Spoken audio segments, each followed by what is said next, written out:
Hey y'all, Dr. J here.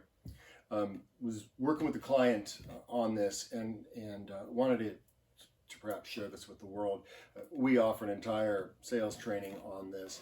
I just wanted to give a quick little bit of wisdom for y'all. So the topic has to do with, as you saw in the title, trade shows and how to sell at them and how to approach them. And so I really believe that there are 4 key elements to rocking that trade show.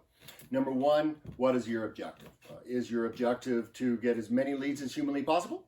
Is your objective to get interested prospects?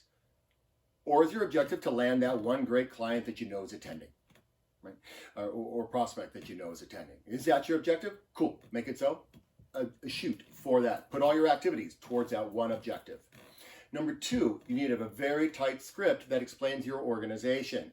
No more than 3 sentences. Everybody should know it. And it should be a tight, very tight script that explains the beautiful, wonderful values and features, whatever, of your organization. Again, short, sweet, everybody should know it. Third, and likely the most important, or at least one of them, is the fact that your organization has features. You might have lots and lots of wonderful features. You need to narrow that down to perhaps the top 5, 3 to 5 that you bring, and you turn these into interest-getting statements. So what is your feature? Turn that into an interest-getting statement, and then you follow that with an open-ended question. What most people make the mistake of doing when they're at a trade show is they just start info dumping. Dump, dump, dump, dump, dump, dump, dump. And the problem with that is selling is not telling. Selling is asking. The only way to know what a prospect is thinking is when they're talking. And the only way to get them talking is to use an open-ended question. So the process here is tell them an awesome feature about your organization.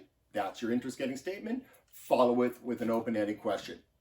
If they bite, if they're interested in that feature, then make sure you have at least 2 for a total of 3, or 4 more for a total of 5 open-ended questions that you can use to really get to the need of your client, prospect at this point, your future client.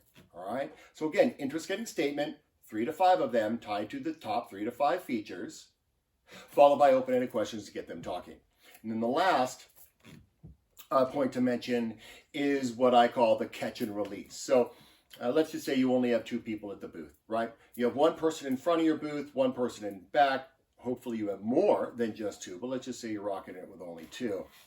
The first person's job is to have their interest-getting statements followed by open-ended questions on the ready. Every time someone comes by, hey, did you know that we do this? How does that work for you? Right? Very basic.